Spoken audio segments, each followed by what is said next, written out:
Welcome back, everyone. Today, we're diving straight into a highly critical but honestly often misunderstood part of law enforcement, paperwork. Now, specifically, we're pulling this right from Chapter 4 of Dr. Jorge de Jesus' fantastic workbook, The Officer's Legal Voice. You know, there's a reality that might actually surprise some people out there. Not every 911 call involves a crime. In fact, depending on where you work, up to 80% of your shift might be spent handling calls where literally zero laws are broken. But does that mean you get to skip the paperwork? Absolutely not. So in this explainer, we're going to master the police incident report. We'll look at what it is, how it's totally different from a crime report, and exactly how you can write a perfectly polished one. Here's our quick roadmap for today. We're going to cover life beyond the crime scene, incident versus crime reports, the absolute power of objectivity, and report structure. Then we'll wrap up with a polished example and talk about how these reports act as your ultimate protective shield. Let's get right into it. Section 1, Beyond the Crime Scene. Let's get into the day-to-day administrative work that happens when there's no actual crime. So I want you to think about this for a second. What actually happens when a police call involves zero criminal activity?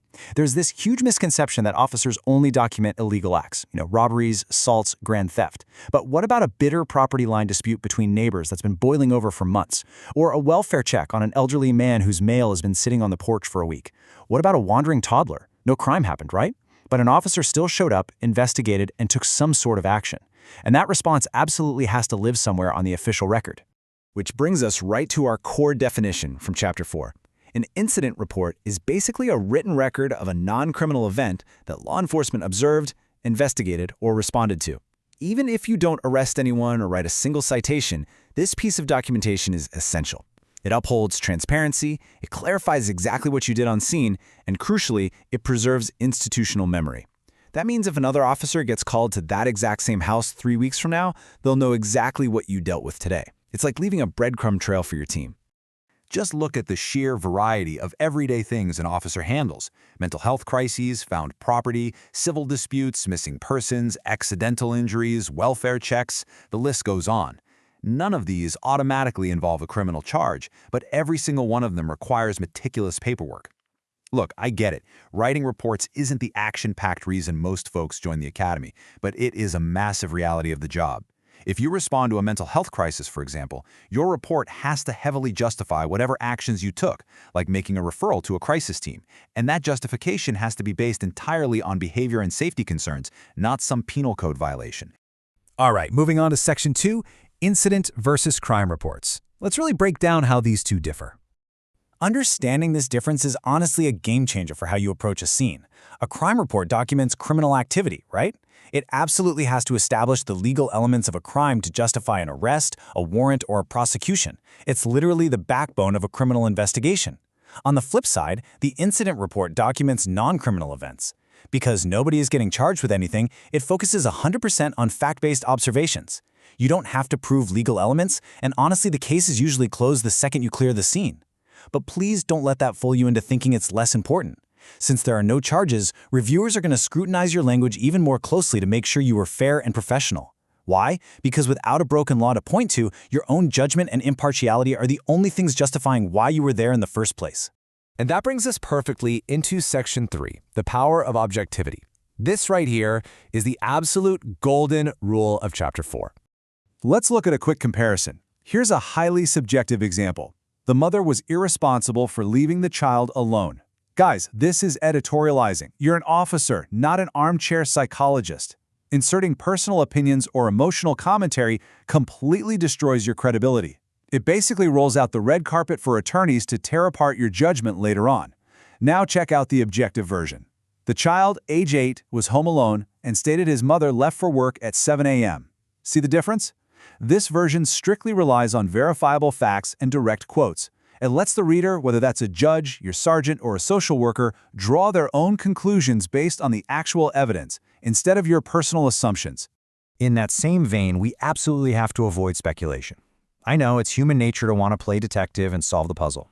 But look at this. They probably fought about money. Speculating, guessing their motives without hard evidence, just weakens the whole document. The factual alternative, though, is bulletproof. Both parties stated they were arguing over rent payments. Hit the nail on the head, right? Your role as an explainer of the event is to document what happened, not interpret it. Keeping things strictly factual keeps your report grounded, reliable, and completely legally defensible. Okay, Section 4, Structuring the Incident Report. We're going to break down the exact step-by-step framework you'll want to use out in the field.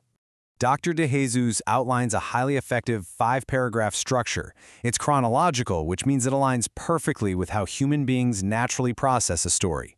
Step 1 is your introduction or dispatch. This anchors the exact time, location, and reason you showed up.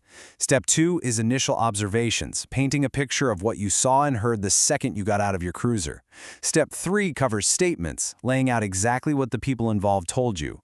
Step 4 details actions taken, what you, the officer, actually did to stabilize or fix the situation. And finally, Step 5 is the disposition or conclusion, a definitive summary of how it all wrapped up. It's a beautifully logical flow that guides anyone reading it from the moment the 911 call drops right up to the moment you drive away.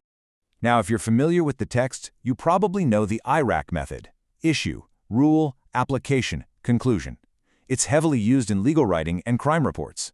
But get this, it actually applies to incident reports too. The issue is just what brought you there. The rule might not be a penal code, but it could be a city ordinance, a civil warning, or even a department policy for mental health holds. The application is how what you saw relates to that rule, and the conclusion is just your final disposition.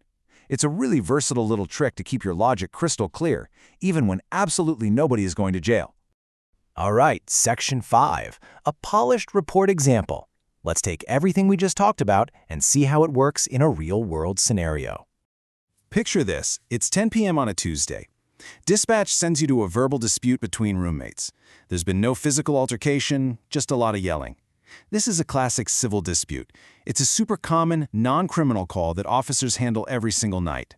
Let's see how you document this perfectly using that 5-paragraph framework we just pulled from the text. We start with the introduction paragraph. On 03/18/2025, at 22:15 hours, I responded to 302 Maple Street regarding a verbal dispute between roommates. Notice how incredibly efficient that is? Boom, one sentence. You've got the exact date, the precise time and military hours, the exact location, and exactly why you're there. It sets the stage perfectly. No fluff, no dramatic buildup, just the facts. Next, we move into the observations and statements. Upon arrival, I contacted Sarah Evans and Amanda Ross. Both confirmed a heated argument, but denied any physical altercation. You know what's really brilliant about this? It's what the officer intentionally left out.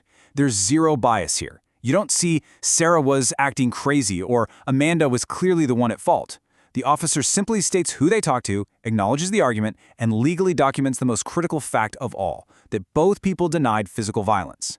Right there, you firmly establish that no crime occurred. And that brings us to the conclusion. No signs of injury or property damage were observed. After advising both parties on civil options, I cleared the scene. This is just a textbook perfect disposition. It backs up what the roommates said by confirming there's no physical evidence of a crime, no bruises, no broken lamps. It clearly states the officer's final option, which was giving them civil options, and it definitively closes the whole incident out. Clear, concise, complete, and perfectly correct. Finally, we arrive at Section 6, the ultimate protective shield. So why does mastering this specific, non-criminal paperwork matter so much for your career? Well, the reality is these non-criminal incident reports very often end up in some extremely serious, highly contentious legal battles. Just look at this list. These reports get used all the time as evidence in civil lawsuits over property or damages. Judges rely on them heavily when deciding whether to grant a restraining order. They are deeply scrutinized in child custody hearings to establish long-term patterns of behavior. Just imagine a judge sitting there reading your report 2 whole years from now to decide if a parent gets to see their kid. That is the incredible weight your paperwork carries. And of course, Internal Affairs reads them to make sure you followed policy. An objective, totally factual report shows your integrity. It's literally a protective shield. It protects the public from misconduct, and it absolutely protects you from unfounded complaints. Which really leaves us with this final thought to chew on. Months, or even years after a call, memories are going to fade, witnesses move away, people just move on. If your incident report is the single only thing speaking for you in a courtroom or an administrative hearing, what do you want it to say? Do you want it to be vague, full of your own opinions and loaded with assumptions? Or do you want it to be a clear, objective, bulletproof reflection of the truth? Respect the power of your written word. Thanks so much for hanging out with me for this explainer, and keep learning.